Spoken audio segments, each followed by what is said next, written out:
Okay. Yes. Thank you. Okay. So, కాబట్టి ఒకసారి మీరు గమనిస్తే పాత నిబంధన ఇప్పుడు ప్రవచన పుస్తకాలలో మనమున్నాం.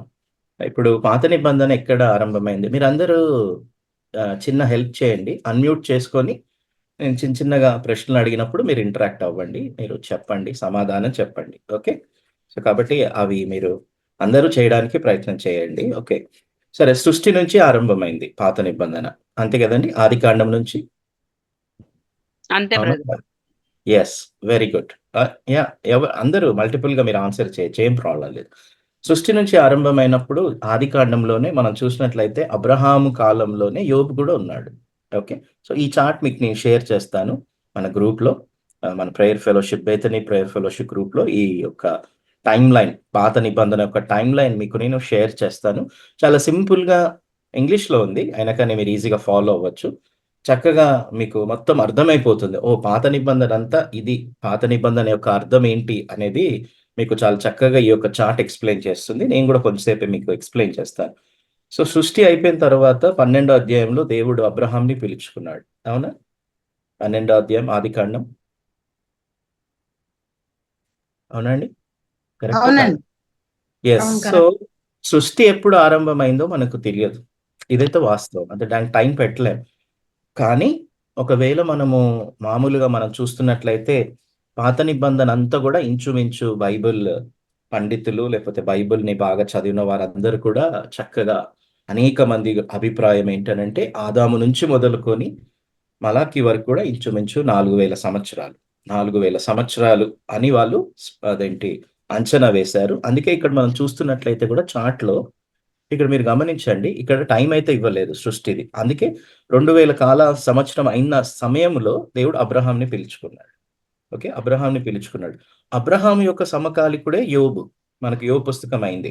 అంటే అబ్రహాం ఉన్న ఆహ్, సమయంలోనే ఓకే. 1 సెకండ్.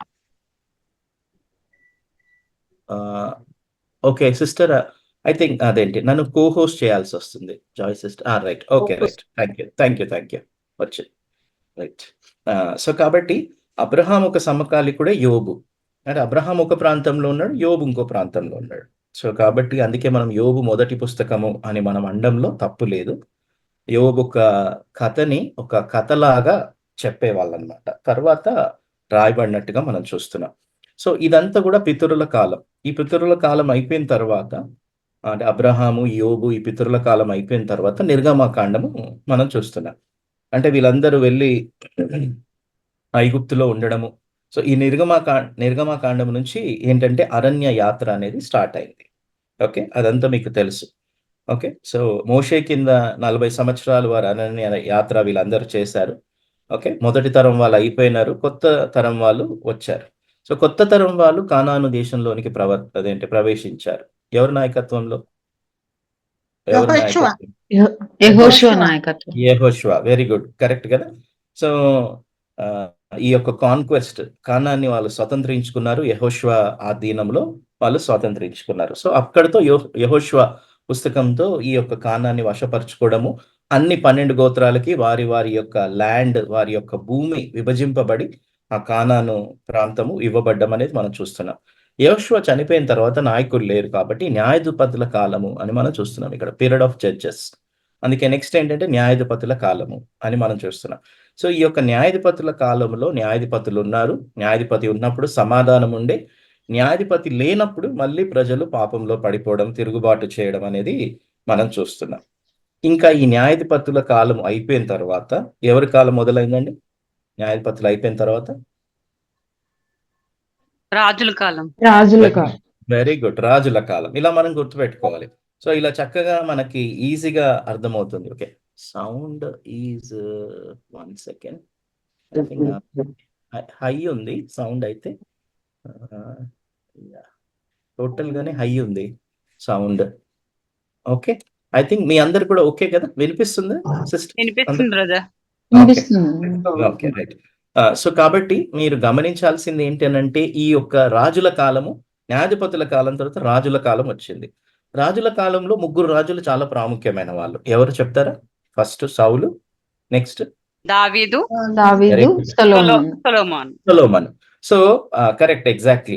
సో సౌలు 40 సంవత్సరాలు, దావీదు 40 సంవత్సరాలు, సొలొమోను 40 సంవత్సరాలు పరిపాలించారు. ఓకే, ఉమ్మడి రాజ్యం 12 గోత్రాల మీద వాళ్ళు పరిపాలించినట్టుగా మనం చూస్తున్నాం. వీళ్ళు ముగ్గురు కూడా 12 గోత్రాల మీద, 12 గోత్రాల మీద ఉమ్మడి రాజ్యం వాళ్ళు చేశారు. కానీ సొలొమోను యొక్క మరణము తర్వాత రాజ్యం చీలిపోయింది. ఓకే, అంటే సౌత్ అండ్ నార్త్ అంటాం మనం. ఓకే, సో కాబట్టి ఉత్తరము దక్షిణము అంతేనండి, ఉత్తరము అండ్ దక్షిణం. ఎస్, కరెక్టేనా? కరెక్టే బ్రదర్. కరెక్టే ఎస్. సో ఇక్కడ నదరన్ కింగ్డమ్ అంటే 10 గోత్రాల వారు ఎవరైతే ఉన్నారో, నార్త్ సైడ్ ఉన్న వాళ్ళు 10 గోత్రస్తులు, వాళ్ళు ఏంటనంటే వాళ్ళని ఇజ్రాయిల్ అని పిలువబడ్డది తర్వాత. యాక్చువల్‌గా 12 గోత్రాలు ఇజ్రాయిల్ మనకు ఈ ఉమ్మడి రాజ్యం ఉన్నప్పుడు. కానీ రాజ్యం చీలిపోయిన తర్వాత 10 గోత్రాల వారు 10 గోత్రాల వారు ఇజ్రాయిల్, 2 గోత్రాల వారు యూదాగా విభజింపబడినట్టుగా మనం చూస్తున్నాం. సో కాబట్టి ఈ 10 గోత్రాల వారిని ఇజ్రాయిల్‌గా రాజులు ఏలుబడి చేసినారు. దాని తర్వాత ఇక్కడ యూదా రాజులు ఉన్నారు అని మనం చూస్తున్నాం. అంటే సొలొమోను ఒక కుమారుడు ఈ యొక్క సదన్ ఏమంటారు? సదన్ ఏమంటారు సిస్టర్? సదన్‌ని? ఉత్తరమా? Okay, right. యెస్, ఉత్తర రాజ్యం, దక్షిణ. ఉత్తర రాజ్యము యూదా, దక్షిణ రాజ్యమేమో ఇజ్రాయిల్. సో ఉత్తర రాజ్యం మీద సొలొమోను యొక్క మనం చూసినట్లయితే కుమారుడు వీళ్ళు కంటిన్యూ అయినారు. అటు సైడ్ ఏమో ఐ థింక్ కదా, రాజు నాకు గుర్తుకు రావడం లేదు, వాళ్ళు కంటిన్యూ అయినారు. అయితే ఇక్కడ ఒక విషయాన్ని మీరు బాగా గమనించాలి. ఈ యొక్క దక్షిణ అంటే 10 గోత్రాల వారి మీద ఉన్న రాజులు చాలా మంది కూడా దుష్ట రాజులు ఉన్నారు. సో ఈ రాజులు ఉన్నప్పుడు ప్రవక్తలు ఉండే, ఆ విషయాన్ని మనం గమనించాలి. సో పీరియడ్ ఆఫ్ కింగ్స్ ఇక్కడ చూస్తున్నారు చూడండి, రాజుల కాలంలోనే ప్రవక్తలు ఉన్నారు. ఈ రాజుల కాలంలో ప్రవక్తలు ఎందుకున్నారు? దేవుడు ఎందుకు పంపించాడు ప్రవక్తల్ని అని అంటే, ఈ 2 రాజ్యాలని వీళ్ళు హెచ్చరించారు. ఇటు కదా 10 గోత్రాల మీద ఉన్న రాజులను కూడా ఉన్నప్పుడు ప్రవక్తలు ఉన్నారు. వాళ్ళు వెళ్ళి ఫస్ట్ 10 గోత్రాల మీద ఉన్న ఇజ్రాయెల్‌ని హెచ్చరించారు ప్రవక్తలు వచ్చి.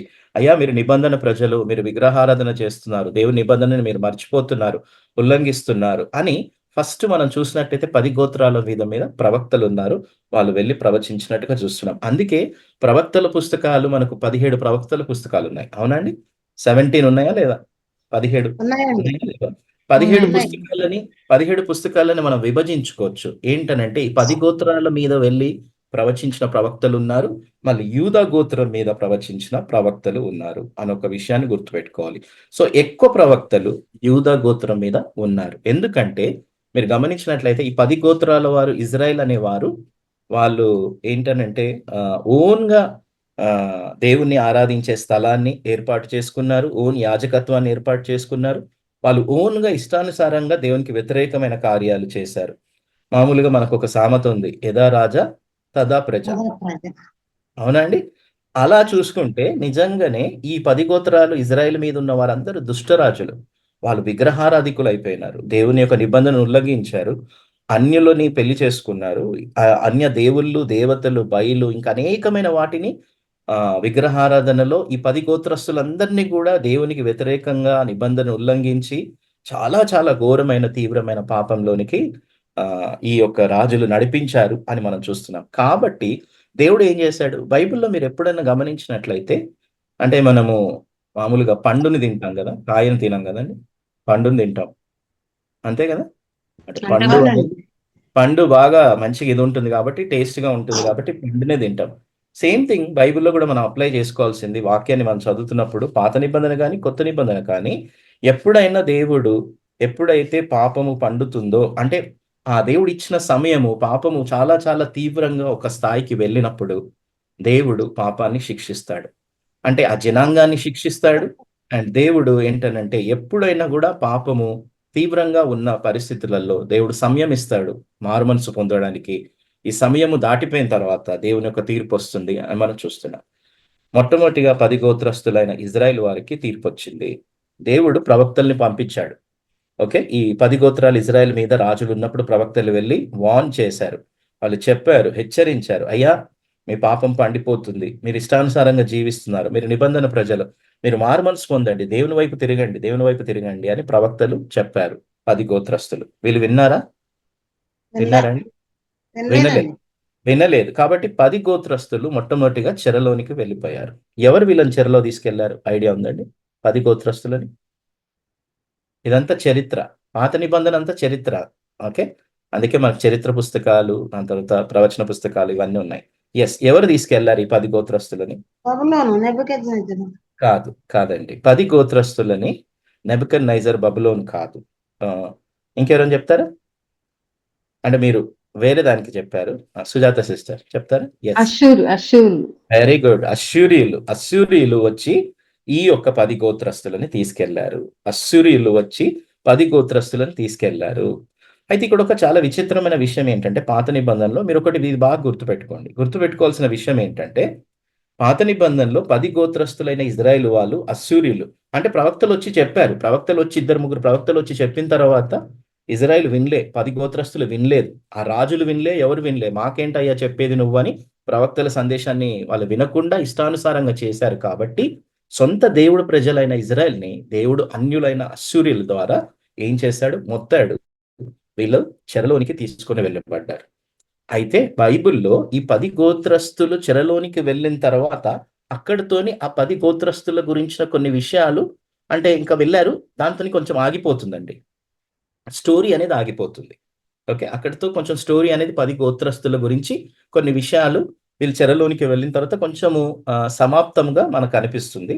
ఓకే. అలానే జరిగింది. ఆ విషయాన్ని మీరు గమనించాలి. అయితే స్టోరీ వీళ్ళు వెళ్ళిపోయిన తర్వాత ఇక్కడ వీళ్ళున్నారు. ఎవరున్నారండి? 2 గోత్రస్తులు యూదా. యూదా వారిని మనం సదర్న్ కింగ్డమ్. సదర్న్ కింగ్డమ్ అంటే దక్షిణ రాజ్యం. దక్షిణ రాజ్యం. ఓకే. దక్షిణ రాజ్యం. ఈ దక్షిణ రాజ్యమైన యూదా గోత్రస్తులు 2 గోత్రస్తులు. ఈ 2 గోత్రస్తులైన దక్షిణ రాజ్యమైన వారి మీద ఎక్కువ మంది ప్రవక్తలు ఉన్నారు.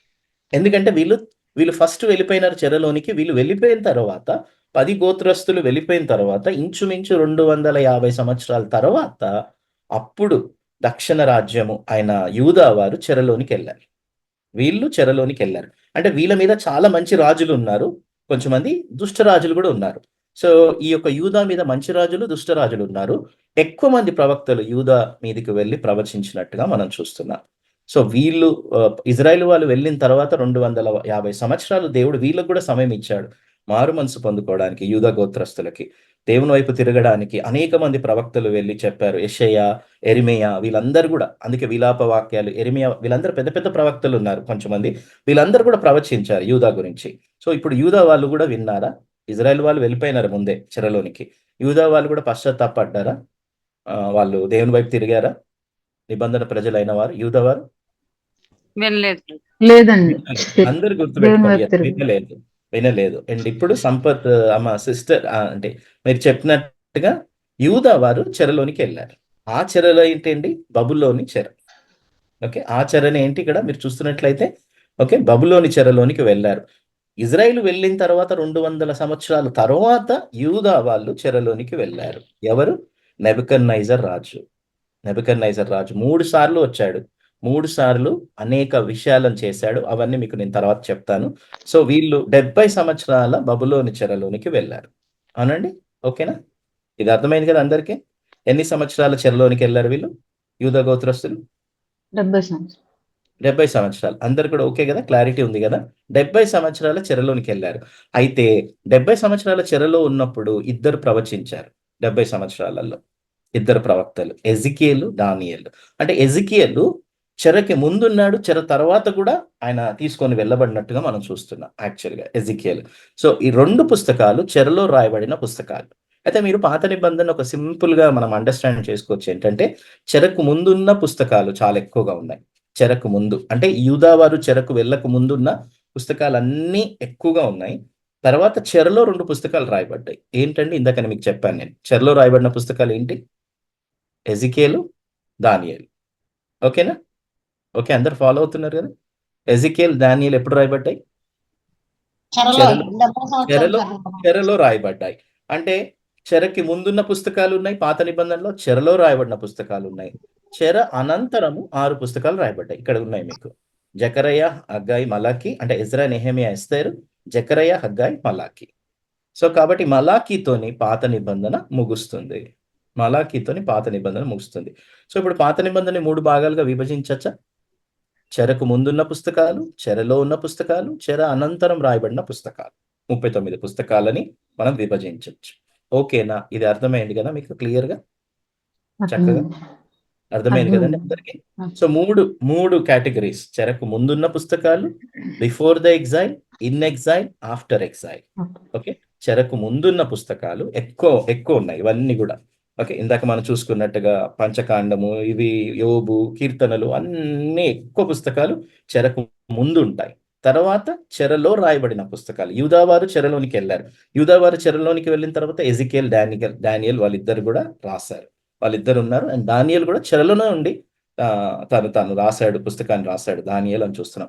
చెర అనంతరం, చెర తర్వాత ఎన్ని పుస్తకాలు ఉన్నాయి? ఇక్కడ ఉన్నాయి చూడండి. 6 పుస్తకాలు. 6 పుస్తకాలు ఉన్నాయి. 6 పుస్తకాలు ఉన్నాయి. సో 6 ఏమో చెర తర్వాత, 2 ఏమో చెరలో, అంటే 8.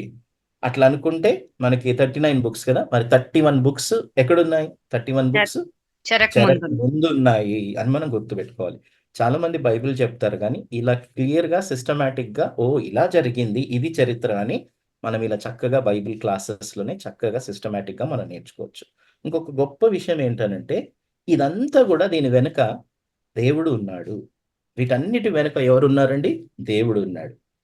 సో ఈరోజు మన డేట్ ఏంటండి? ఈరోజు మనకున్న దినం ఏంటి డేట్? 24th Saturday. సో ఇది కదా, ఈ యొక్క దినాన్ని ఎప్పుడో దేవుడు చూసేశాడు. అన్నీ తెలుసు దేవునికి, తెలియదంటే ఏమీ లేదు. మీరు ప్రవచన పుస్తకాలలో చూస్తే అసలు ఎంత గొప్ప పుస్తకాలంటే, అంటే బైబిల్ ఎంత గొప్ప పుస్తకం అనేది మనకి ఇక్కడ అర్థమవుతుందంటే, బైబిల్‌లో ఉన్న ప్రవచనాలు పాత నిబంధనలో ఉన్నవి నెరవేర్చబడ్డాయా? పాత నిబంధన కాలంలోనే కొంచెం తర్వాత నెరవేర్చబడ్డాయి. సో ఇప్పుడు పాత నిబంధనలో మనం ఇజ్రాయెల్‌కి సంబంధించిన చాలా ప్రవచనాలు మనం చూస్తాం. ఇజ్రాయెల్ గురించే ఉంది. అంటే ఈ 12 గోత్రాల చుట్టూ ఉంది. ఎక్కువగా యూదాకి ప్రవచనాలు ఉన్నాయి. ఓకే. ఇంకా చాలా ప్రవచనాలు ఉన్నాయి మనం గమనించినట్లయితే. యాజ్ ఇట్ ఈస్ గానే బైబిల్‌లో పాత నిబంధన కాలంలో చాలా ప్రవచనాలు నెరవేర్చబడినట్టుగా చూస్తున్నాం. ఒక చిన్న ప్రవచనం మీకు చెప్పాలనంటే, దేవుడు అబ్రహాము చనిపోకముందే అబ్రహాంకి దేవుడు చెప్తాడు ఆదికాండంలో. ఏమని చెప్తాడు? అయ్యా మీ సంతతి వారు దేశం కాని దేశంలో వెళ్ళి కొన్ని సంవత్సరాల వరకు బానిసలుగా ఉంటారయ్యా అని చెప్పాడు దేవుడు. అవునా? ఆదికాండంలో ఉంది. కరెక్టా కాదా? చదివారు కదా ఆదికాండం? కరెక్టే కదండి. ముందే చెప్తాడు కదా దేవుడు, అబ్రహాంకి రివీల్ చేస్తాడు. అబ్రహాంకి ముందే బయలుపరుస్తాడు. అయ్యా నీ సంతతి వారు వెళ్ళి ఒక దేశంలో ఉంటారయ్యా, ఇంచుమించు ఒక 400 సంవత్సరాల వరకు వాళ్ళు బానిసలుగా ఉంటారు అని చెప్పాడు దేవుడు. నిజంగానే జరిగిందా? మరి వాళ్ళు 400 సంవత్సరాలు ఈ యాకోబు వీళ్ళందరూ కూడా వెళ్ళడం, ఐగుప్తులో ఉండడము, వాళ్ళ పెద్ద వంశావళి, మోర్ దాన్ 10 lakhs పీపుల్ అయ్యారు. జరిగిందా? జరగలేదా? జరిగింది బ్రదర్. జరిగింది కదండి. అందరు మిగతా వాళ్ళు చెప్పడం లేదు. నిర్మలా సిస్టర్, అందరు, అరుణ సిస్టర్, ఓకేనా? ఫాలో అవుతున్నారా? ఓకే, అవునండి, కరెక్టే కదా? మిగతా వాళ్ళు కూడా రెస్పాండ్ కరెక్ట్ కదా? సో చూడండి, దీన్ని బట్టి మనం తెలుసుకోవాల్సింది ఏంటంటే బైబిల్ సత్యమైన పుస్తకం. బైబిల్ ప్రవచనాలు యాజ్ ఇట్ ఈజ్ గా నెరవేర్చబడ్డాయి. మీరు ప్రవచన పుస్తకాలలో ఒక చిన్న అసైన్మెంట్ చేయండి. ఏంటి అసైన్మెంట్ అంటే, ఇప్పుడు మనం కొన్ని ప్రవచన పుస్తకాలు నేర్చుకుంటున్నాం కదా. ఈ ప్రవచన పుస్తకాలలో ఏ ప్రవక్త ఏమేం ప్రవచించాడు? సింపుల్గా ఆయన ఫర్ ఎగ్జాంపుల్, ఒకవేళ ప్రవక్త మెస్సియా గురించి, రాబోయే మెస్సయ్య మొదటి రాకడ గురించి ప్రవచిస్తే రాసుకోండి, ఈ మెస్సయ్య మొదటి రాకడ గురించి, యేసుక్రీస్తు గురించి ప్రవచించాడని. అట్లా మెయిన్ పాయింట్స్ ఏమున్నాయో అట్లా మీరు రాసి పెట్టుకుంటే, పాత నిబంధనలో చాలా మంది ప్రవచనాలు లేకపోతే ప్రవక్తలు ప్రవచించినవి కొత్త నిబంధనలో రాగానే మనకు చాలా ప్రవచనాల యొక్క నెరవేర్పు మనకు కనిపిస్తుంది. అవునా కాదా? అవునండి, అవును బ్రదర్. అవును కదా. సో కాబట్టి చాలా చాలా గొప్ప పుస్తకం. అండ్ ఇంకోటి, ఈ ప్రవచనం ఎవరిచ్చారు ప్రవక్తకి? ఇప్పుడు ప్రవక్త వచ్చి ఎలా చెప్పాడండి? అంటే యూజువల్గా ప్రవక్త ఎలా వచ్చి మాట్లాడేవాడు? ఇదిగో ఇది దేవుని వాక్కు మీకు తెలియజేస్తున్నానండి అని వచ్చి చెప్పేవాడు. అవునా? ప్రవక్త అలానే వచ్చి చెప్పాడు కదా. అంతేనా కాదండి? అంతే అంతే కదండి. సో కాబట్టి ప్రవక్తకి ఎవరు చెప్పారు సందేశాన్ని? మీరు మాట్లాడండి, అందరూ మాట్లాడండి. Very good. దేవుడు చెప్పాడు. సిస్టర్, ఎస్, అందరు కూడా, అరుణ సిస్టర్, యా. సో కాబట్టి దేవుడు ఇచ్చాడు. సో ఇక్కడ ఒక విషయాన్ని మనం గుర్తుపెట్టుకోవాలి. ముఖ్యంగా ఏంటంటే దేవునికి అన్నీ తెలుసు. అన్నీ తెలిసిన దేవుడు మనుషులమైన మనకు చాలా విషయాలు తెలియదు. ఇప్పుడు గంట తర్వాత ఏమైతుందో తెలుసా? గంట తర్వాత ఏమైతుందో తెలుసా? 10 నిమిషాల తర్వాత ఏమైతుందో తెలుసా? మనకేం తెలియదు. అంటే మనం సమయానికి పరిమితమైన వారము. మనకు అంటే ఇప్పుడు ఫర్ ఎగ్జాంపుల్ మనం అనుకోవచ్చు. ఇలా జ్వరం వస్తది అని మనకు తెలుసా అండి ముందే? చాలా మంది మనం సిక్ అయినాం. నేను గూడా కొంచెం సిక్ అయ్యాను last week. Weather Sujatha sister చెప్పండి. తెలుసా అండి? మనం ఇలా సిక్ అవుతాం. తెలీదండి. ఏం తెలియదు. మనకేం తెలియదు. అందుకే మనం చేయాల్సిందేంటంటే దేవుని వాక్యం మీద ఆధారపడాలి. ఎందుకంటే అన్నీ తెలిసిన దేవుడు అన్ని వాక్యంలో పెట్టేశాడు మనకు ముందే. అన్నీ ఆయనకు తెలుసు. ఈ చరిత్ర అంతా నడిపించేది ఆయన. అందుకే చరిత్ర అంటారు గదా! ఇప్పుడు మనం చరిత్ర పుస్తకాలు అంటున్నాం. స్టోరీ, హిస్టారికల్ అంటాం. హిస్టోరీ అని అంటున్నాం గదా! హిస్టరీ అని అంటాం. అంటే స్టోరీ అనేది ఇట్లా డివైడ్ చేసుకుంటే ఆయన చరిత్ర అది. ఇదంతా కూడా ఈ దినాన 24 తారీఖు ఏం జరుగుతుందో దేవునికి తెలుసు. రేపు ఏం జరుగుతుందో దేవునికి తెలుసు. 6 నెలల తర్వాత ఏం జరుగుతుందో దేవునికి తెలుసు. దేవునికి చివరి నుంచి ఆరంభం వరకు దేవునికి తెలుసు. మనకు తెలియదు. అందుకే దేవుడు సర్వాధికారి అయిన దేవుడు. ఆయన సర్వభౌమి అయిన దేవుడు. అంటే ఆయన సర్వజ్ఞాని అయిన దేవుడు. అన్నీ తెలుసు ఆయనకి. అన్నీ తెలిసిన దేవుని బిడ్డలంగా మనమున్నాము. ఈ గొప్ప వాక్యాన్ని ఇచ్చాడు కాబట్టి, వాక్యం కంటే ఎక్కువగా దేనికి మనము ప్రాధాన్యత ఇవ్వకూడదు. అందుకే మీరు వాక్యాన్ని నేర్చుకుంటున్నారు. బైబిల్‌లో ముందే జరగబోయేది. వీళ్ళందరూ చాలా మంది ప్రవక్తలు ప్రవచించినప్పుడు మెస్సయ్య పుడతాడు. యెషయా 700 సంవత్సరాల ముందే చెప్పాడు. యెషయాకి తెలియదు. ఏ కాలంలో పుడతాడు మెస్సయ్య అనేది తెలియదు. సో, మీకు ప్రవచన పుస్తకాల గురించి కూడా కొన్ని అవి ఇంట్రడక్షన్ అవన్నీ జరిగినాయనుకుంటున్నాను నేను. ఓకే. జరిగాయి గదా! ఇంట్రడక్షన్ క్లాస్ అవన్నీ ప్రవచనాలు ఎలా ఎలా మనం ఇది చేయాలి. సో, బహుశా కొంచెం కష్టమైన పుస్తకాలేంటంటే ప్రవచన పుస్తకాలుగా మనం చూస్తున్నాం. కానీ మీరు చదివితే ఈ మాన్యుయల్‌లో మీకు చాలా చక్కగా క్లియర్‌గా ఎక్స్‌ప్లెయిన్ చేశాడు.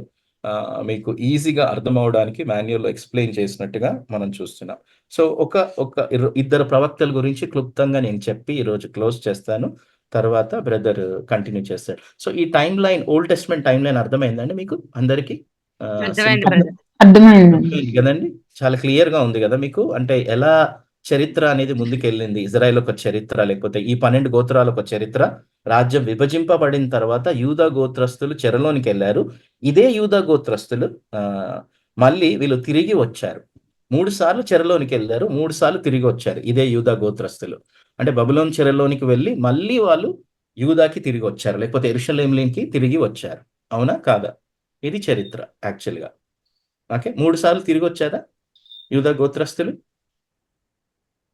చెప్పండి. అవును. 3 సార్లు తిరిగొచ్చారు. ఓకే. ఎవరి నాయకత్వం కింద మీరెవరైనా చెప్తారా? అంటే మీకు ఒకవేళ ఐడియా ఉంటే. యెస్. సంపతమ్మ గారు చెప్పండి. దర్యావేష్ హ్మ్. ఆ నాయకత్వం జెరుబ్బాబెలు. Very good. Very good. ఆ! నెహెమ్యా. కోరేషు రాజు ఉన్నప్పుడు శాసనమిస్తాడు. కోరేష్ కోరేష్ రాజు ఉన్నప్పుడు శాసనమిస్తాడు. Very good Sujatha sister. Very good. మీరు గుర్తుపెట్టుకోండి. ముగ్గురు నాయకులను దేవుడు లేవనెత్తాడు. ముగ్గురు నాయకత్వం కింద వీళ్ళందరూ తిరిగొచ్చారు. అంటే 3 సార్లు వెళ్లారు. 3 సార్లు నెబుకద్నెజర్ వచ్చి యూదా మీద 3 సార్లు కూడా దండయాత్ర చేసి ఒక్కొక్కసారి ఫస్ట్ టైమ్ వచ్చినప్పుడు దానియేల్‌ని, సెకండ్ టైమ్ వచ్చినప్పుడు యెరూషలేంని, ఆలయాన్ని, తర్వాత మూడోసారి వచ్చినప్పుడు ప్రాకారాలని అన్నిటిని కూలగొట్టాడు నెబుకద్నెజర్. సో 3 సార్లు వచ్చి ఎలా దాడి చేస్తాడో అలానే తిరిగి దేవుడు ఎంత నమ్మకమైన వాడంటే మళ్ళీ 3 సార్లు 3 నాయకులను లేవనెత్తి, ఆ 3 నాయకత్వంలో దేవుడు ఏం చేస్తాడంటే వీళ్ళందరిని కూడా మళ్ళీ తిరిగి తీసుకొని వచ్చాడు. జెరుబ్బాబెల్ ఎక్కువ మందొచ్చారు. ఇంచుమించు 40, 50 వేల మంది యూదా గోత్రస్తులు బబులోను నుంచి జెరుబ్బాబెల్ నాయకత్వం కింద తిరిగి వచ్చారు. తర్వాత ఎజ్రా కొంచెమంది ఒక 2000 ఎంతో ఉండొచ్చు. ఎజ్రా తర్వాత నెహెమియా.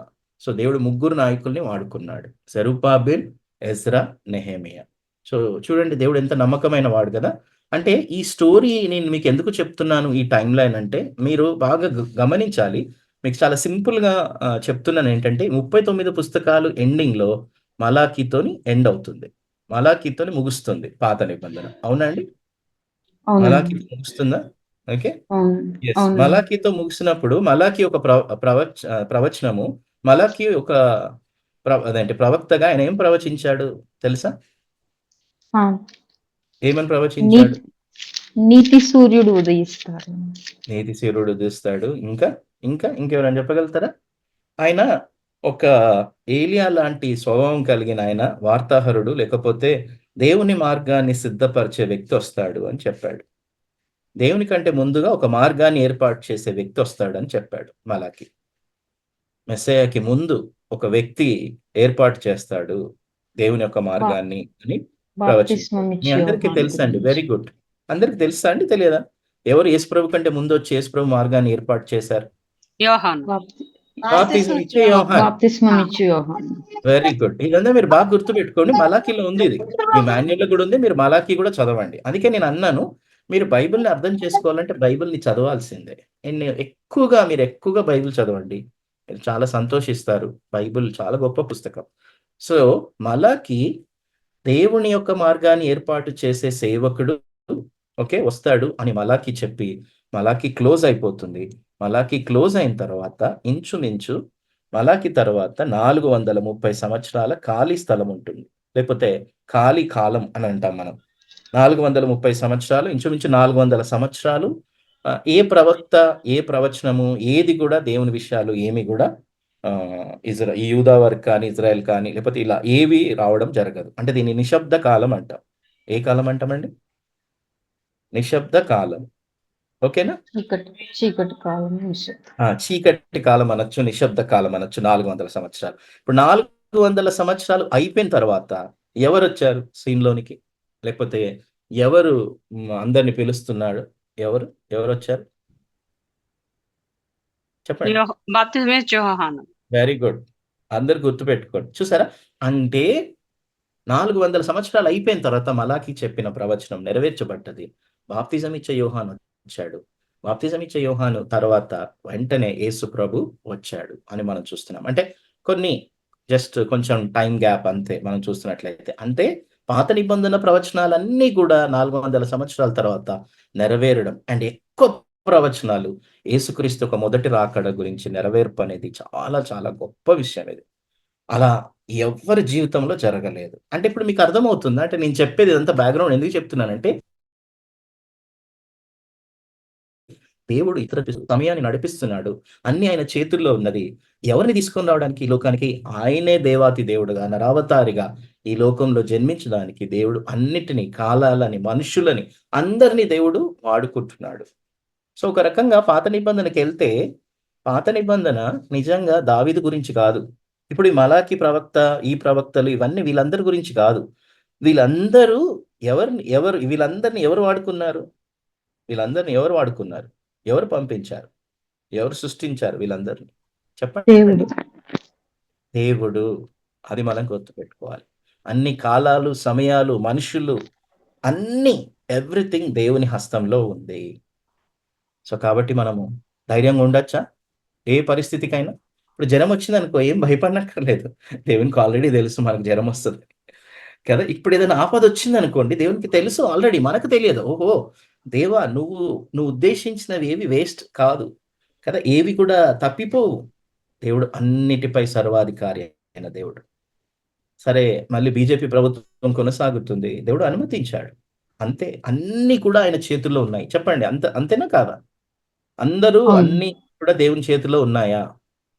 యెస్. సుజాత అవును. సిస్టరే చెప్తున్నారు. మిగతా వాళ్ళు చెప్పడట్లేదు. అంతేనా? యెస్. అంతేనండి. కళ్యాణి సిస్టర్. అంతే గదండీ! అంటే అంతే. దీన్ని బట్టి మనం తెలుసుకోవాల్సిందేంటంటే, ఇప్పుడు ఒకసారి మీరు చాలా వండర్ అవుతారు. అన్య రాజు అయిన కోరేషు అన్యుడు. ఆయన మాదియ పారసీక రాజు. సైరస్. ఇంగ్లీష్‌లో సైరస్, తెలుగులో కోరేషు. ఈ అన్య రాజుడు ఏంటండి యూదా వారిని యెరూషలేముకి పంపిస్తాడు? ఇది ముందే ప్రవచింపబడ్డది. అసలు ఎంత గొప్ప విషయం గదా! అంటే దేవుడు ఎలా అన్య రాజుల హృదయాల్లో దేవుడు కార్యం చేశాడు. వీళ్ళందరూ గూడా తిరిగి ఏంటంటే చాలామంది యూదా గోత్రస్తులు తిరిగి యెరూషలేముకి వెళ్లారు. ఇప్పుడు మీకు అర్థమవుతుందా స్టోరీ? మీకు అర్థం గావాలి స్టోరీ. పాత నిబంధన మనం చూస్తున్నట్లయితే మళ్ళీ వీళ్ళందరూ యూదా గోత్రస్తులు బబులోను చెరలోనికెళ్ళి, బబులోను చెర నుంచి మళ్ళీ వాళ్ళు యూదాకు వెళ్లారు. యెరూషలేముకెళ్లారు. యెరూషలేముకెళ్ళిన తర్వాత 400 సంవత్సరాల తర్వాత జాన్ ద బాప్టిస్ట్ వచ్చాడు. యూదాలోనే అక్కడనే వచ్చాడు. అదే యూదాలో ఎవరు పుట్టారు? అదే బెత్లెహేములో ఎవరు పుట్టారు? యేసయ్య. అందరూ కరెక్టేనా? యేసుక్రీస్తా కాదా? యేసుక్రీస్తే.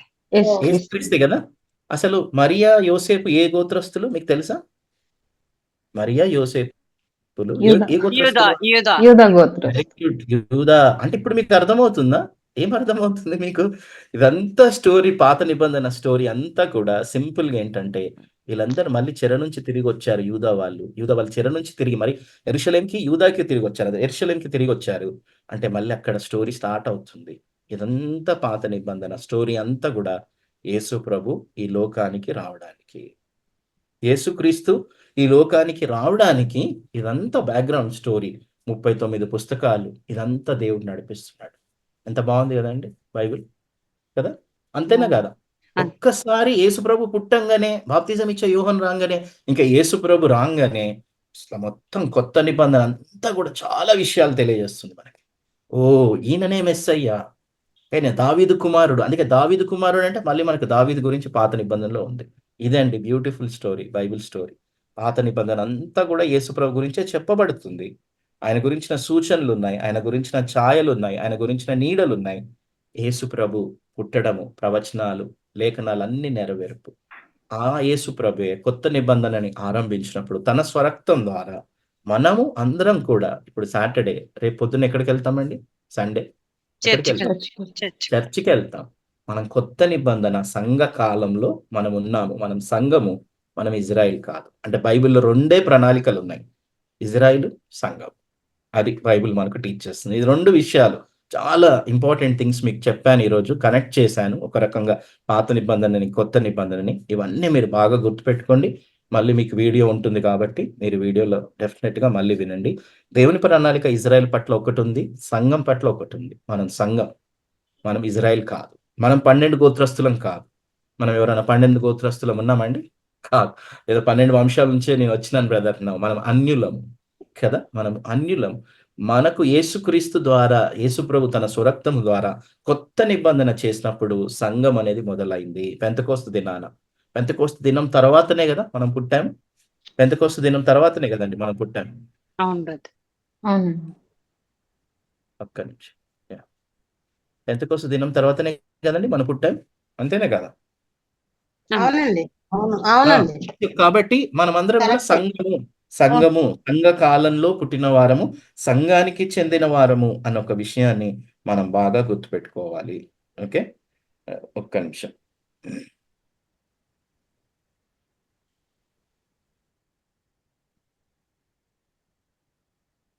One second. సో, కాబట్టి ఒక 2 పుస్తకాలు మీకు నేను చెప్తాను క్లుప్తంగా. సో, పాత నిబంధన ఎట్లా దేవుడు యూదా గోత్రస్తులని మళ్ళీ తిరిగి తీసుకొని వెళ్ళాడు. అండ్ అదే యూదా గోత్రం నుంచి యేసు ప్రభు జన్మించడం అనేది ఎంత గొప్ప అద్భుతము. ప్రవచనాల యొక్క నెరవేర్పు అనేది మనం చూస్తున్నాము. దేవుడు ఎప్పుడు సర్వాధికారి. దేవుడు ఎప్పుడు ఫెయిల్ కాడు. ఆ సంగతిని మనం గుర్తుపెట్టుకోవాలి. దేవుడు ఎప్పుడు కూడా ఫెయిల్ అవ్వడు. మనం ఫెయిల్ అవుతాం. కానీ దేవుడు ఫెయిల్ అవ్వడు అన్న ఒక విషయాన్ని మనం గుర్తుపెట్టుకోవాలి. అందుకే మనం ఎప్పుడు నిత్యం దేవుని మీద ఆధారపడాలండి. క్రైస్తవ జీవితం అంటే దేవుని మీద ఆధారపడుతూ ముందుకు వెళ్ళే జీవితమే క్రైస్తవుని జీవితము. ఆ సంగతిని మనం చాలా క్లియర్‌గా గుర్తుపెట్టుకోవాలి. ఓకే. సో, ఇప్పుడు ఆమోజు పుస్తకాన్ని మనం చూద్దాము. ఆమోజు పుస్తకాన్ని మీరు చూసినట్లయితే ఆమోజు 253 అండి. 253 మీ దగ్గర బుక్స్ ఉన్నాయి, మాన్యుయల్స్ ఉన్నాయి. కళ్యాణి సిస్టర్ ఉంది గదా! మీ దగ్గర తెలుగు మాన్యుయల్ ఉందా? ఓకే. ఎవరి దగ్గరైతే ఉంది? సుజాత సిస్టర్ మీ ఉంది దగ్గర బ్రదర్. ఉంది గదా! Very good. ఉంది సో, బ్రదర్. ఆమోజు అంటే ఏంటండి? బర్డెన్ బేరర్ అని ఉంది ఇంగ్లీష్‌లో. తెలుగులో భారం మోయువాడ 253 పేజ్ నంబర్ 253. ఓకే. సో, ఇప్పుడు మీరు భారం చూడండి ఒకసారి. మోయకూడదు. భారం మోయేవాడు. Very good. ఓకే. ఈ యొక్క ప్రవక్త ఎవరికున్నాడండి? ఈ ప్రవక్త ఎవరి మీద ఉన్నాడు ప్రవక్తగా? ఇజ్రాయెల్ మీద ఇశ్రాయేలీయులు. 10 గోత్రాల మీద ప్రవక్తగా ఉన్నాడు. నేను మీకు చెప్పాను ఇందాక టైమ్‌లైన్ చెప్పేటప్పుడు, ఈ పాత నిబంధన కాలమానం ఇదంతా చెప్పేటప్పుడు, ప్రవక్త ఎప్పుడైనా వచ్చి ఆ రాజుల్ని కానీ, ఆ రాజ్యంలో ఉన్న వారిని కానీ, ఎప్పుడు గూడా అది హెచ్చరించి, మీరు మారుమనసు పొందండి, దేవుని వైపు తిరగండి, మీరు నిబంధన ప్రజలు అని చెప్పారు. సో, ప్రవక్త ఒక పని వచ్చి వార్న్ చేశాడు. ఆయన. కానీ వారు వినలేదు అని మనం చూస్తున్నాం. సో, చాలా సింపుల్‌గున్నాయి. అలా అందరు ప్రవక్తలు గూడా దేవుడు పంపించాడు. ఒక్కొక్క కాలంలో ఒక్కొక్క ప్రవక్తని దేవుడు పంపించాడు. సో, ఇజ్రాయెల్ మీద కొంచెం మంది ప్రవక్తలున్నారు. యూదా మీద ఎక్కువ మంది ప్రవక్తలున్నారు. ఆ విషయాన్ని మనం బాగా గుర్తుపెట్టుకోవాలి. సో, దీంట్లో 9 అధ్యాయాలు మాత్రమే ఉన్నాయి. 4 భాగాలుగా విభజింపబడినట్టుగా మనం చూస్తున్నాం. 4 భాగాలుగా విభజింపబడ్డాయి. మొదటి 2 అధ్యాయాలు ఏంటండి? ఓకే, మొదటి 2 అధ్యాయాలు. సుజాత సిస్టర్ చదువుతారా మీరు? ఓకే. చదువు. మొదటి 2 అధ్యాయాలు ఏమున్నాయి? 8 ఆరకల్స్ అని ఉన్నాయి ఇంగ్లీష్‌లో. సో, 8 ఏంటి? జస్ట్ ఆ టైటిల్ చదవండి. 3 సర్మన్స్. దైవోక్తులు. 8 దైవోక్తులు, 3 సందేశములు, ప్రసంగాలు. ఆ, సిస్టర్ ఈ 5 టైటిల్ దర్శనములు 4 వాగ్దానములు. 4 వాగ్దానాలు. సో, ఈ మొత్తం 9 అధ్యాయాలలో ఏం చెప్పాడు? లేకపోతే ఏంటి అని మనం చూస్తున్నట్లయితే ఆమోజు, మీరు దేవుణ్ణి కలుసుకోవడానికి సిద్ధపడండి. Prepare to meet your God. Okay. ఎవరైనా ఒక్కరు చదవండి. ఎవరు చదవాలనుకుంటున్నారు? జస్ట్ నాకు సహాయపడడానికి. ఓకే. కళ్యాణి సిస్టర్ మీరు చదువుతారా? చదువుతాం. ఇది చదవండి సిస్టర్. ఈ బ్రాకెట్‌లో ఉంది గదా! దేవుణ్ణి కలుసుకోవడానికి సిద్ధపడండి అని ఉందా? Prepare to meet your God. మీ దేవుని ఎదుర్కొనుటకు సిద్ధపడుడి. ఎదుర్కోవడానికి సిద్ధపడండి. సో, ఆమోజు ఎప్పుడు వెళ్లి ఇజ్రాయెల్ మీద ప్రవచించాడు? ఇక్కడ ఉంది చూడండి. నెక్స్ట్ కింద చదవండి. ఇజ్రాయేలీల అభివృద్ధి కాలంలోని దేవుని ప్రవక్త. చూసారా? వీళ్ళు ఎంత మంచిగా హ్యాపీగా ఉన్నారు. మీరు గమనించండి. చాలా మంచిగా ఉన్నారు. అన్నీ ఉన్నాయి. సంపన్న స్థితి ఉంది. చాలా అన్నీ ఉన్నాయి. ఏమి కొదవలేదు. అప్పుడు ఆమోజు చెప్తున్నాడు. అయ్యా! మీరు ఆలోచించండి. మీరు ఎట్లున్నారు? మీరు ఏంటి? మీ పరిస్థితి ఏంటి? మీరు నిబంధన ప్రజలు పాపం చేస్తున్నారంటే మంచిగా హ్యాపీగా తింటూ, తాగుతూ మంచిగున్నారు. ఎవరు? ఇజ్రాయెల్ జనాంగం. రాజు కూడా చాలా హ్యాపీగా ఉన్నాడు. పాపంలో మునిగి తేలుతున్నాడు.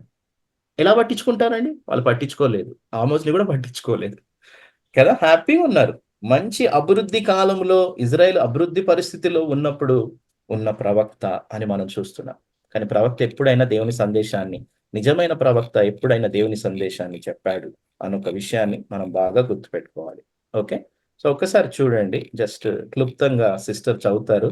ఏంటి ఆమోజ్ యొక్క సందేశం? ఎందుకు దేవుడు ఆమోజ్‌ని పంపించాడు అనేది మనం ఒకసారి చూద్దాం. వృత్తరీతిగా ఆయన నిజంగా ప్రవక్త అయితే కాదు. మంచిగా సంపన్న స్థితిలో చాలా చాలా హ్యాపీగా ఉన్నప్పుడు దేవుడు పంపించిన ప్రవక్త ఏంటంటే ఆమోజు ప్రవక్త అని మనం చూస్తున్నాం.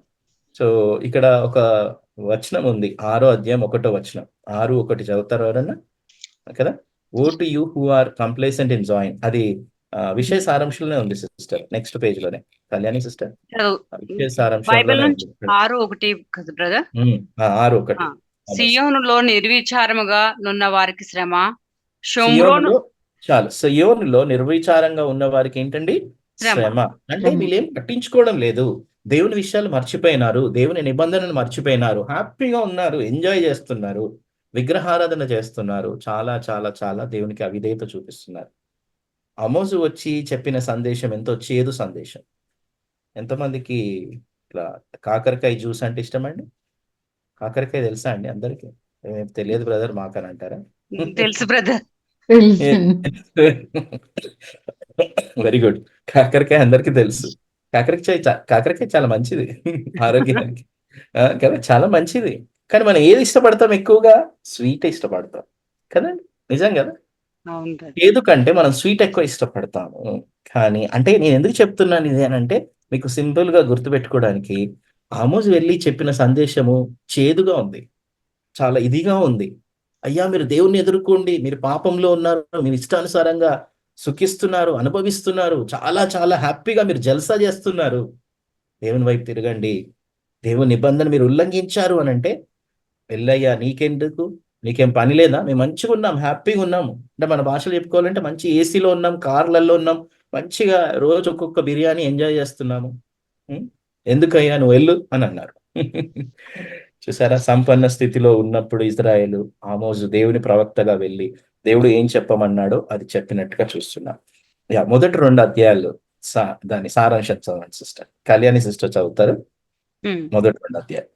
8 దైవోక్తులు తీర్పులు ప్రకటింపబడుట.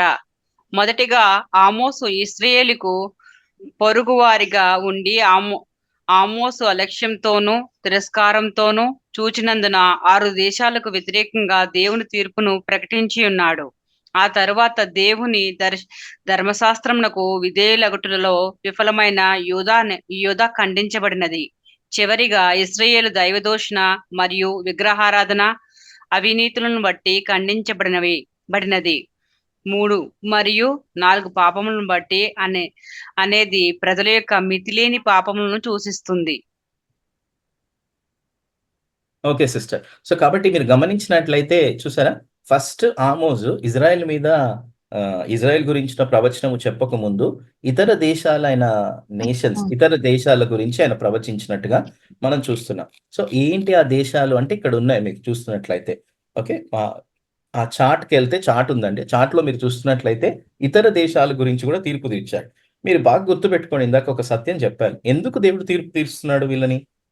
ఇతర దేశస్తులను గూడా ఎందుకు తీర్పు తీరుస్తున్నాడు? ఇతర జనాంగాలను కూడా? చెప్పండి. ఆల్రెడీ చెప్పేసాను మీకు నేను ఆన్సర్.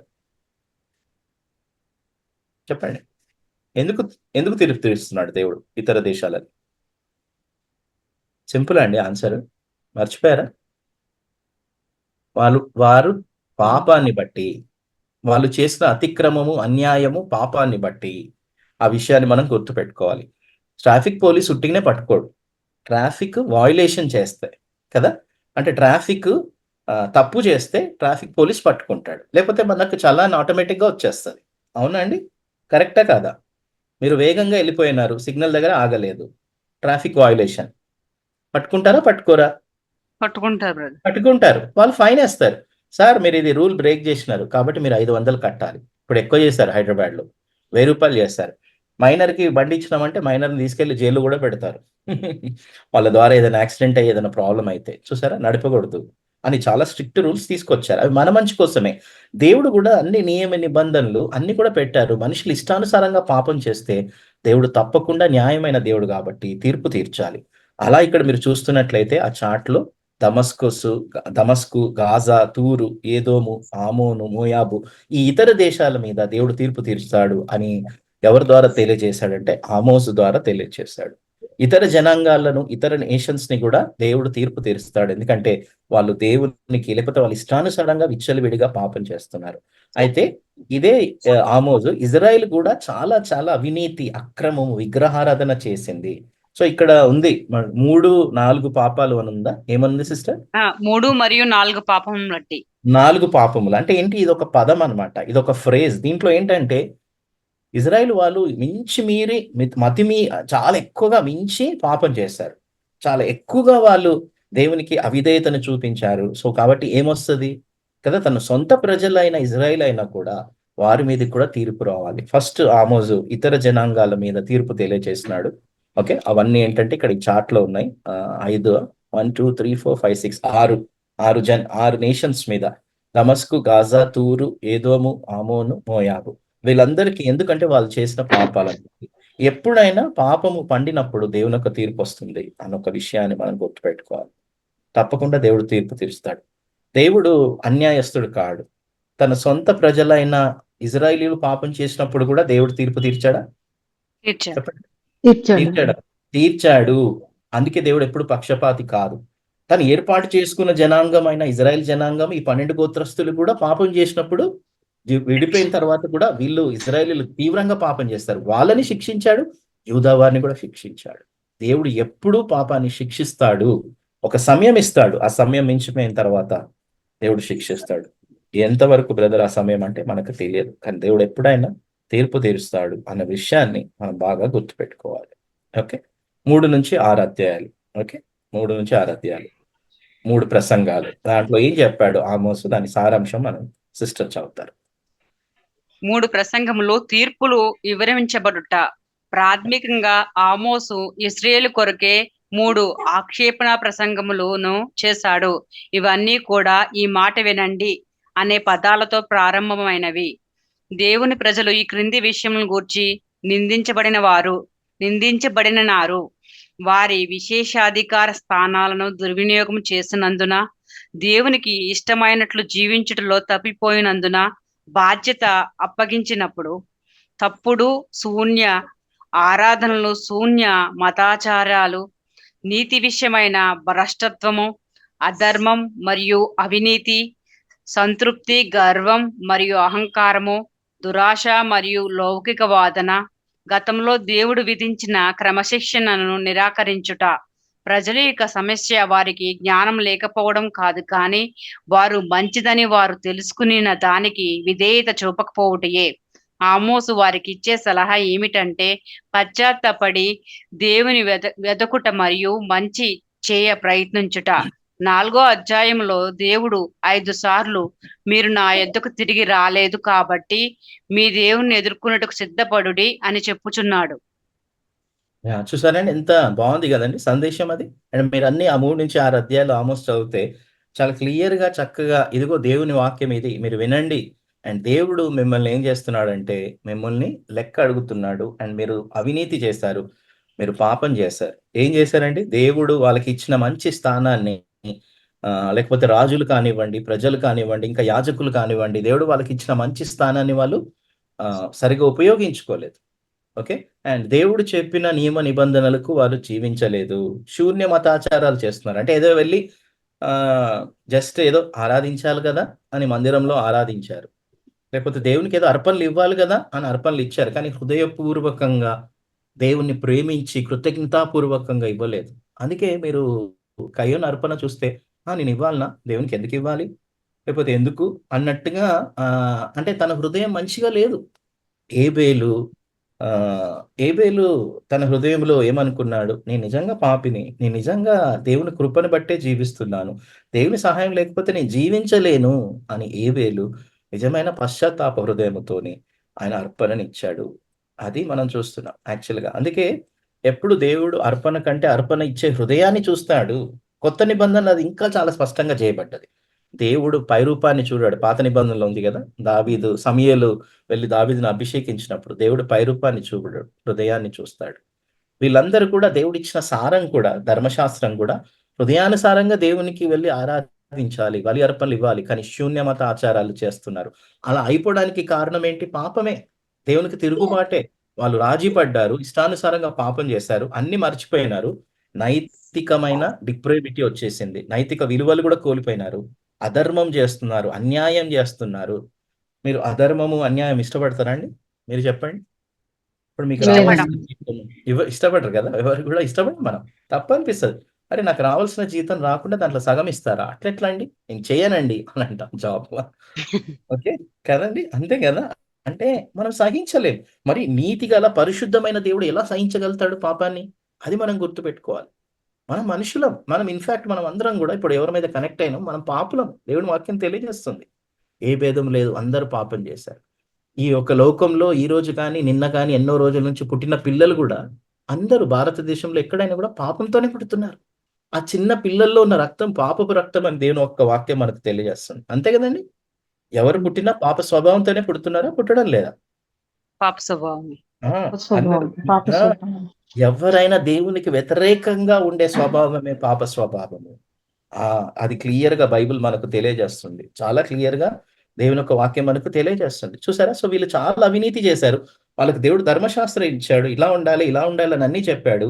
గర్వం వచ్చేసింది. అన్నిటిని ఇచ్చేసేసారు. అన్నిటిని సమకూర్చుకుంటున్నారు. హ్యాపీగా ఉన్నారు. విగ్రహారాధన చేస్తున్నారు. దేవుణ్ణి మర్చిపోయారు. ఇష్టానుసారంగా పాపంలో మునిగి తేలుతున్నారు. ఇప్పుడు దేవుడు ఏం చేస్తాడు? ప్రవక్తనెళ్లి పంపించాడు. మారు మనసు పొందండి. దేవుని వైపు తిరగండి. మీరు నిబంధన ప్రజలు, మంచి చేయండి. దేవుణ్ణి వెతకండి. దేవుని వైపు తిరగండి.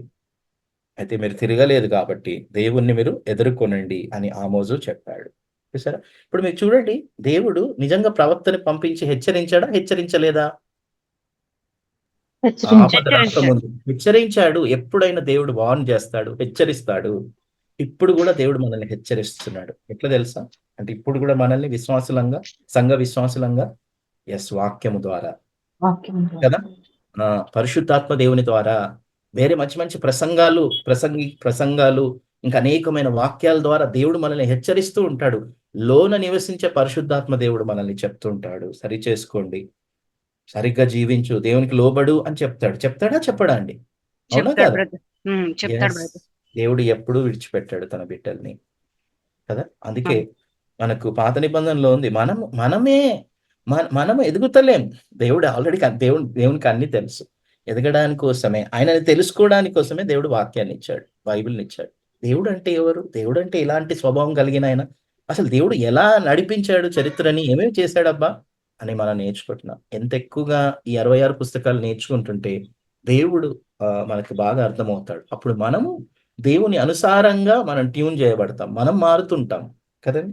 బైబిల్ క్లాసెస్ ద్వారా మనం మారుతున్నామా? మనం దేవుణ్ణి మారుస్తున్నామా? మనం మారుతున్నాం. మారుతున్నాం బ్రదర్. మనం మారుతున్నాం మారాలి. బ్రదర్.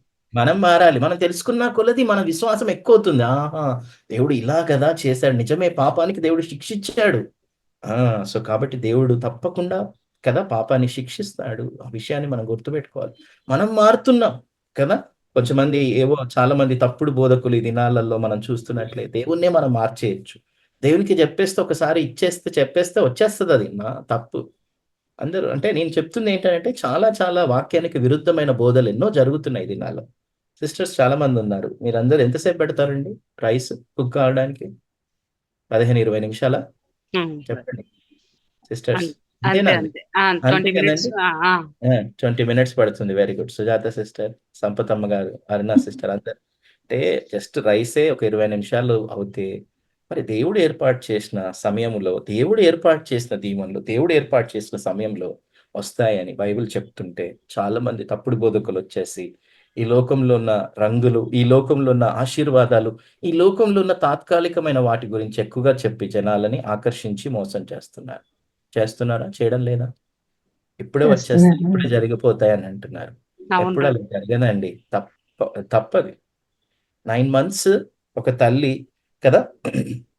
ఉన్నప్పుడు 9 మంత్స్ బేబీని క్యారీ చేసిన తర్వాతనే, 9థ్ మంత్ తర్వాతనే అంటే డెలివరీ అవుతుంది. పుడతారు. డెలివరీ అవుతుంది. అప్పుడు అంటే ఆ బేబీ హెల్తీ బేబీ అంటారు. ఒక నెల, 2 నెలల ఒక 1 ½ ముందే పుట్టారనుకోండి, అయ్యో! ప్రీమెచ్యూర్ బేబీ అంటారు. అంతేనండి? అంతే కరెక్ట్ బ్రదర్. గదండీ! అంతే. ప్రీమెచ్యూర్ అని అంటారు. చూసారా? అయ్యో! ఏమైనా కాంప్లికేషన్స్ ఉన్నాయా? ఏమైనా సమస్యలొచ్చాయా అండి? అని అంటారు. చూసారా? సో, కాబట్టి ప్రతి దానికి ఒక సమయం అనేది ఉంది. అందుకే ప్రసంగిలో అంటాడు ప్రతిదానికి ఒక సమయం ఉంది. అంటే మనం తెలుసుకోవాల్సిందేంటంటే నిజమైన సత్యమైన వాక్యమైన బోధ మనల్ని బలపరుస్తుంది. మనల్ని ధైర్యపరుస్తుంది. మనల్ని అన్నిటి కొరకు సిద్ధపరుస్తుంది. ఎప్పుడైనా మీరు గుర్తుపెట్టుకోండి. దేవుడు తన సమయములో తన బ్లెస్సింగ్స్ కానీ, తన ఆశీర్వాదాలు కానీ దేవుడిస్తాడు. మనం అనుకునేది కాదు. మనం అనుకున్న సమయంలో కాదు. జస్ట్ పొయ్యి మీద పెట్టేసి ఇప్పుడు అయిపోవాలి అని అంటారా? ప్రెషర్ కుక్కర్ పెట్టేసి 2 నిమిషాలలో ఆఫ్ చేసేస్తారా? అంటే నేను అంటున్నాను నిజంగా. అట్లా కాదు గదండీ! అట్లా ఉడకని రైస్ తింటే ఏమైతదండి? కడుపు నొప్పిలేస్తది. కదా! అజీర్ణమవుతది. మనం తినలేము. అంతా తిప్పుతుంటది మనకి. అవునండి? చెప్పండి. అంతే బ్రదర్. అంతే. యెస్. అంతే గదండీ! సేమ్ థింగ్ అండి. అలానే తప్పుడు బోధ గూడా అలానే ఉంటుంది. చాలా ఆకర్షిస్తారు. కానీ మన ఆత్మీయమైన జీవితము, మన కుటుంబం అంతా గూడా నాశనం అయిపోవడానికి ఆస్కారం ఉంటుంది. అంటే 2 రకాలుగా మీకు నేను చెప్తున్నాను. చాలా ఉన్నాయి. అలాంటి తప్పుడు బోధ సాతానుడు ప్రబలం జేస్తున్నాడు. సో, దేవుణ్ణి వెతకండి. దేవుని వైపు తిరగండి. మీరు పశ్చాత్తాప పడండి అని ఆమోజు పిలిపిచ్చాడు. వీళ్ళు పశ్చాత్తాప పడ్డారా? పడలేదు. అందుకే నెక్స్ట్ చాప్టర్స్‌లో మనం చూస్తున్నాం ఏంటంటే వాళ్ళు క్లియర్‌గా ఆమోస్ సందేశాన్ని రిజెక్ట్ చేశారు. పంపించేసారు. "ఏందయ్యా! మేము హ్యాపీగా చికెన్ బిర్యానీ తింటుంటే మాకొచ్చి కాకరకాయ గురించి చెప్తున్నావు" అని అంటున్నాడు. అంటున్నారు వాళ్ళు. "ఏంటి కాకరకాయ తినమంటావా? లేకపోతే నీ చేదు ప్రసంగాలు వినమంటావా? వెళ్ళవయ్యా" అని అన్నారు. సింపుల్‌గా చెప్పారు. "వెళ్ళండి" అని అంటున్నారు. నిజమైన వాక్యము మనం ఎప్పుడు స్వీకరించాలి. నిజమైన బోధ మనల్ని ఎప్పుడైనా కూడా బలపరుస్తది. ఇంకో సింపుల్ ఎగ్జాంపుల్ ఇస్తానండి. ఇంజెక్షన్ నొప్పిలేస్తదా అండి? చాలా మంది చెప్తలేరు పాపం. ఇప్పుడున్నారు చాలా మంది. ఇంజెక్షన్ నొప్పిలేస్తదా? నిర్మలా సిస్టర్, సంపతమ్మ గారు. ఇంజెక్షన్ నొప్పిలేస్తదండి. ఆ! మనం తీసుకున్నాం వ్యాక్సినేషన్ నొప్పిలేస్తది. ఎవరికైనా కష్టం అనిపిస్తది. మందులు చేదుగుంటాయి. కదా! నాకు కూడా డాక్టర్ కొంచెం థ్రోట్ ఇన్ఫెక్షన్ కొంచెము ఇట్లా కొంచెం దగ్గు అది అంటే చేదు టాబ్లెట్ అది. నాలుక మీద పెట్టుకున్నప్పుడు చేదుగుంటది. కానీ ఆ చేదు మనకు మంచిదా? టాబ్లెట్ గాని, మంచి ఇంజెక్షన్ గాని మంచిదా? యెస్. అది మంచిదండి. తీసుకుంటేనే తగ్గుతది. లేకపోతే తగ్గదు. "అమ్మా డైలీ వచ్చి బలానికి ఇంజెక్షన్ తీసుకో అమ్మా" అని అంటాడు డాక్టర్. తీసుకుంటే మనం ఆరోగ్యకరంగా ఉంటాము. ఆరోగ్యకరంగా ఉంటాం. నిజమైన వాక్యం మనకు కొంచెం కష్టంగా ఉన్నా, మనకు కొంచెం బాధ నొప్పి కలుగచేసినా నిజమైన వాక్యము స్వస్థపరుస్తది. నిజమైన వాక్యం మనల్ని ధైర్యపరుస్తది, బలపరుస్తది, దేవునిలో నిలబెడుతది. ఆ విషయాన్ని మనం గుర్తుపెట్టుకోవాలి. అందరూ స్వీట్ ఇష్టం గాబట్టి స్వీట్ చాలా ఉంది. అదే తప్పుడు బోధ కదా! స్వీట్ అనేదే ఒకలాంటి తప్పుడు బోధ ఈ దినాలలో ఎక్కువగా చాలామంది జనాలు ఆకర్షింపబడతారు. వాళ్ళ జీవితాలు నష్టంగా మార్చుకుంటున్నారు. సో, ఇక్కడ నెక్స్ట్ 7-9 చాప్టర్స్ 5 దర్శనాల్లో సందేశాన్ని ఓకే. విందాం. సిస్టర్ చదవండి సిస్టర్. 5 దర్శనములు, తీర్పులు చిత్రీకరించబడినవి. ఆమోసుకు దేవుడు బయలుపరిచిన 5 దర్శనాల ద్వారా తీర్పు అనేది నిశ్చయము అనునది స్పష్టమైనది. మిడుతలు మరియు అగ్ని నుండి కృప చూపుమని ఆమోసు చేసిన ప్రార్థనకు దేవుడు జవాబునిచ్చాడు. అయితే దేవుడు ఆ తర్వాత ఆమోసుకు తన నీతి యొక్క ప్రమాణమును సూచించే మట్టపు గుండును చూపించాడు. మరియు దేవుని ఎదుట కొలవబడినప్పుడు ఇశ్రాయేలు కొదువుగానే ఉన్నదని తెలియజేశాడు. ఆమోసు యొక్క సందేశం ప్రజల చేత నిరాకరించబడినది మరియు అతడు ఇంటికి వెళ్ళాలని చెప్పబడ్డాడు. అయితే దేవుడు ఇశ్రాయేలు గతిని రూఢీపరిచే మరి 2 దర్శనములను బయలుపరిచాడు. వేసవి కాలపు పండ్ల గంప తీర్పు కొరకై పండిపోయినది మరియు తీర్పు తీర్చు వేదిక దేవుని యొక్క తీర్పు తీర్చు హస్తం వెనుకకు తిరిగే అవకాశం లేదు. 9వ అధ్యాయం అది కూడా చదివేశాను సిస్టర్.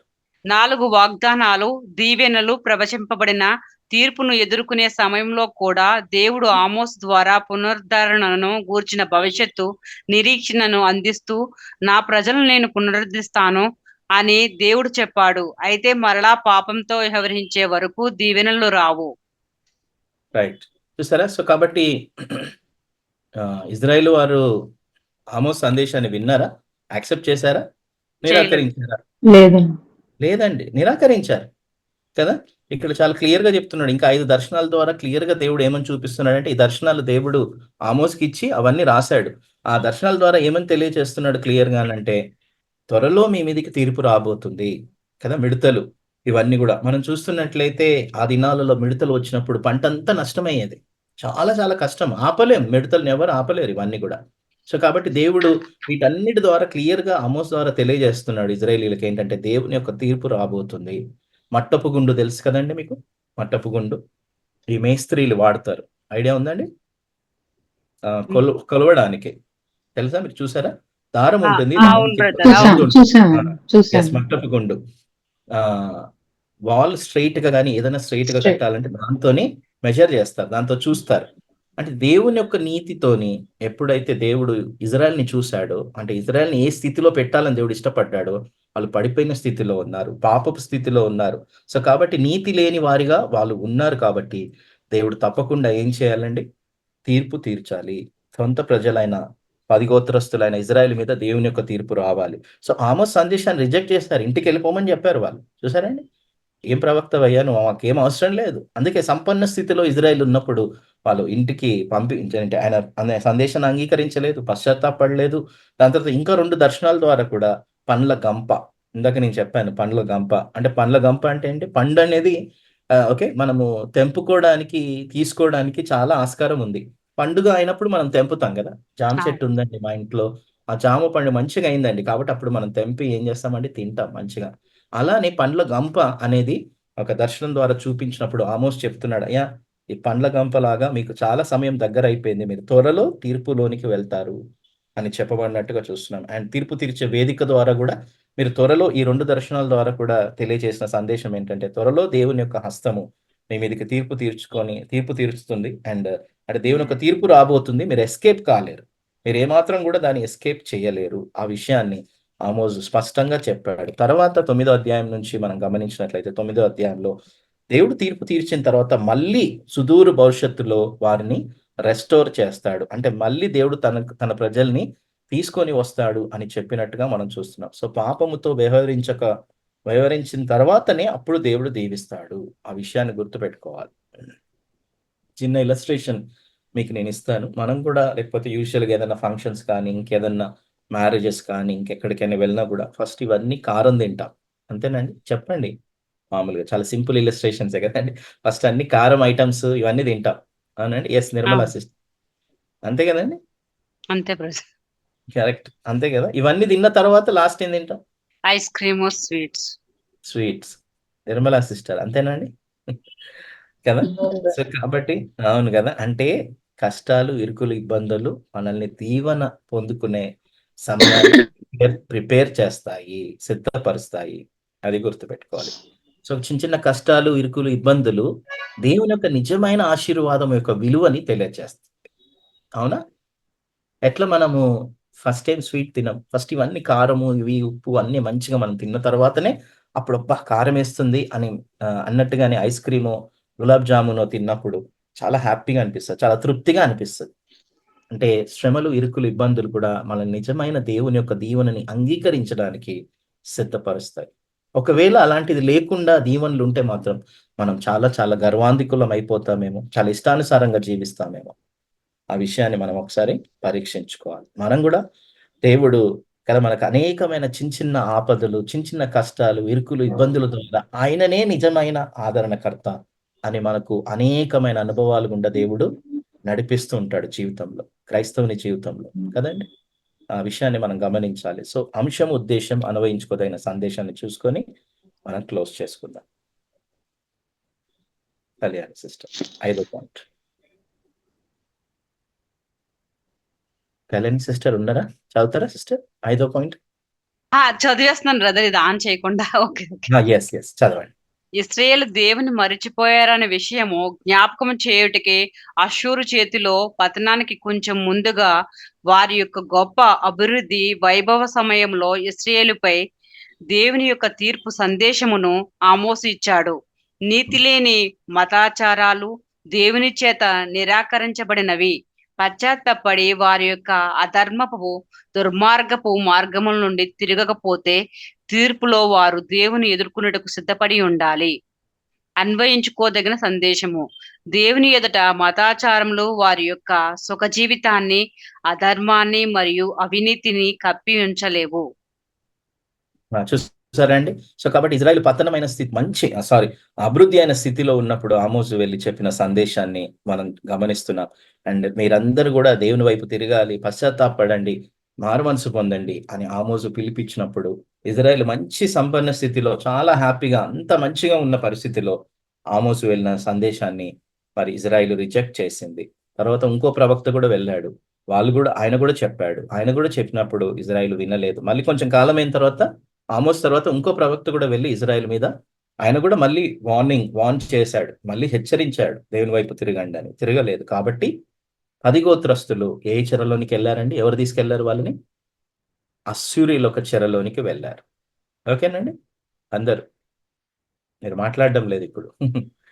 Okay brother. అష్షూరీ చెరలోనికి వెళ్లారు అని మనం చూస్తున్నాం. అంటే దేవుడు తన సొంత ప్రజలైన ఇజ్రాయెల్‌ని కూడా దేవుడు తీర్పు తీర్చాడు. అన్యుల ద్వారా అన్య జనాంగముని లేవనెత్తి ఇజ్రాయెల్ 10 గోత్రస్తులను దేవుడు తీర్పు తీర్చాడు అన్న ఒక విషయాన్ని మనం బాగా గుర్తుపెట్టుకోవాలి. అండ్ చివరిగా చాలా గొప్ప సత్యం మనం నేర్చుకోవాల్సింది ఏంటంటే అందరి పాపాల గురించి యేసు ప్రభు దేవుడే వచ్చి తానే శిక్షను పొందినాడు. చూసారా? శిక్షను పొందాల్సిందే కదా! మన పక్షాన మనందరి పక్షాన యేసుక్రీస్తే దేవాతి దేవుడు వచ్చి మన పక్షాన సిలువలో మరణించాడు. చూసారా? కాబట్టి మన పాపాలకు క్షమాపణ ఉన్నది. ఎంత గొప్ప సత్యం కదండి! ఎంత గొప్ప విషయం చూడండి. మన రక్షణ ఎంతో విలువైనది. ఎంతో అమూల్యమైనది.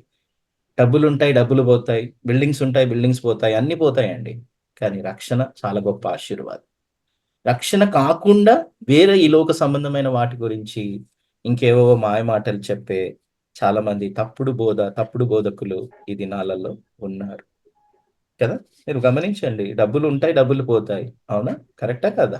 అంతే అంతే బ్రదర్. కదా! అంతే కదండీ! ఏదైనా కూడా ఏది తీసుకెళ్ళమండి. మన మంచం తీసుకెళ్తామా? చాలా కాస్ట్‌లీ అండి బ్రదర్ టేక్ వుడ్. తీసుకపోతాం. తీసుకోపో తీసుకోపోలేమండి మనం. ఏం తీసుకెళ్ళలేము. ఒక్కసారి మీరు ఆలోచించండి నిజంగా. గుండు సూది కూడా తీసుకెళ్ళాలి.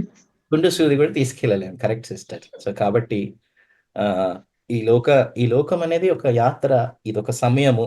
దేవుడు మనకింత సమయం ఇచ్చాడు. ఈ సమయంలో ప్రభా నీ మహిమార్థమై, నీ కొరకు కదా! నీ సాక్షి బిడ్డగా జీవించడానికి, నిన్ను ఘనపరిచే జీవితాన్ని జీవించడానికి నాకు సహాయం ఇవ్వు ప్రభువా అని దేవుని మీద ఆధారపడాలి.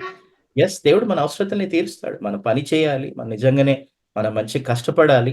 ఆహ్, దేవుడు మనకిచ్చిన వనరులన్నిటిని గూడా దేవుని యొక్క రాజ్యాన్ని కట్టడానికి, ఇతరులకు దీవెనకరంగా ఉండడానికి దేవుడు మనల్నందరిని గూడా వాడుకోవాలి. ఆమోజు వచ్చి చెప్పాడు. ఇజ్రాయేలు వినలేదు.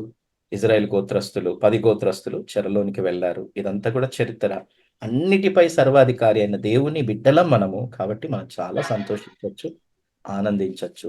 సో, ఐ థింక్ ఆమోస్ సందేశం మీకు చాలా క్లియర్‌గా అర్థమైందని అనుకుంటున్నాను. మళ్ళొకసారి మీరు టైం తీసుకొని ఆహ్, మాన్యుయల్ చదవండి. Over to Shanti Kumari garu. Praise the Lord. Praise Lord అండి. Praise the Lord. బ్రదర్ ప్రార్థన చేస్తారా? నేను బెనెడిక్షన్ ఇస్తాను. ఎస్, ఓకే, నేను ప్రార్థన చేస్తాను. ఎస్, అందరం కూడా ప్రార్థన చేసుకుందాం. పరిశుద్ధ దేవ, పరలోకపున్న మా తండ్రి, ఆమోసు పుస్తకం ద్వారా, అదే రకంగా పాత నిబంధన కాలమానము ద్వారా మాకు మాట్లాడి మీరు తెలియచేసిన అనేకమైన సత్యాలని మా హృదయాలలో మీరు నాటి ఫలభరితంగా చేస్తున్నామని ప్రార్థిస్తున్నాం. కనెక్ట్ అయిన ప్రతి సిస్టర్ని బట్టి, బ్రదర్ని బట్టి కూడా మీకు వందనాలు. మరి ముఖ్యంగా నాయన బేతని ప్రేయర్ ఫెలోషిప్ ని నడిపిస్తున్న శాంతి కుమార్ గారిని బట్టి మీకు వందనాలు, వారి కుటుంబాన్ని బట్టి మీకు వందనాలు, జాయ్ సిస్టర్ని బట్టి, బ్రదర్ని బట్టి, వారి కుటుంబ సభ్యులందరినీ బట్టి కూడా మీకు వందనాలు. మరి ప్రభా, వారికి కావాల్సిన మంచి ఆరోగ్యాన్ని దయచేయండి, బలపరచండి, దీవించండి. పరిచర్యని, సహవాసాన్ని, సంఘాన్ని మీరు కడుతూ రమ్మని మేము ప్రార్థిస్తున్నాం. కళ్యాణి సిస్టర్ని బట్టి, వారి ఫ్యామిలీని బట్టి, ప్రభుదాస్ గారిని బట్టి, వారి కుటుంబ సభ్యులను బట్టి, సంపతమ్మ గారు వారి ఫ్యామిలీ మెంబర్స్ ని బట్టి, సుజాత సిస్టర్ వాళ్ళ ఫ్యామిలీని బట్టి, అరుణ సిస్టర్, మరి మేరీ సుందర సిస్టర్ వాళ్ళ ఫ్యామిలీని బట్టి, మరి అదేవిధంగా నిర్మల కుమారి సిస్టర్ వాళ్ళ కుటుంబాన్ని బట్టి, వీరందరిని బట్టి కూడా దేవా మీకు పేరు పేరున వందనాలు. వారందరినీ కూడా మీరు దీవించి, దేవా మేము వాక్యం ఎంత గొప్పది అనేది మేము నేర్చుకుంటున్నాం. మీరన్నిటినీ నడిపిస్తున్నారు. మీరన్నిటిపై సర్వాధికారి అయిన దేవుడుగా ఉన్నారు. దేవాని ప్రణాళిక, నీ చిత్తము, ఇంకా నీ ఏర్పాటు ఏది కూడా నాయన వ్యర్థం కాదని, ఏది కూడా మరి ప్రభ ఆగిపోదని మేము గుర్తుపెట్టుకుంటూ, నాయన మీకే వందనాలు, మీకే స్తుతులు, మీకు స్తోత్రాలు మేము చెల్లించుకుంటూ, మీకే సమస్త మహిమ, ఘనత, ప్రభావాలు ఆరోపిస్తూ, ఆమోస్ సందేశాన్ని, పాత నిబంధన యొక్క సందేశాన్ని మాకు నేర్పించినందుకు పరిశుద్ధాత్మ దేవుడా నాయన యేసయ్య మీకే వందనాలు, మీకు స్తుతులు, స్తోత్రాలు చెల్లించుకుంటూ, మీకే సమస్త మహిమ, ఘనత, ప్రభావాన్ని ఆరోపిస్తూ, యేసు పరిశుద్ధ నామమున ప్రార్థించి వేడుకుంటున్నాం తండ్రి. ఆమేన్. ఆమేన్. ఆమేన్. మన తండ్రి అయిన దేవుని నుండి, కుమారుడైన యేసుక్రీస్తు కృపయు, పరిశుద్ధాత్మ సహవాసము ఇప్పుడును ఎల్లప్పుడును కూడి వచ్చిన మనకందరికి సదాకాలము తోడై ఉండును గాక. ఆమేన్. ఆమేన్. ఆమేన్. ఆమేన్. ఆమేన్. అందరికీ ప్రైజ్ ది లార్డ్. వందనాలండి. వందనాలు. Praise the lord. అందరికీ ప్రైజ్ ది లార్డ్. వందనాలండి అందరికీ. Praise the lord.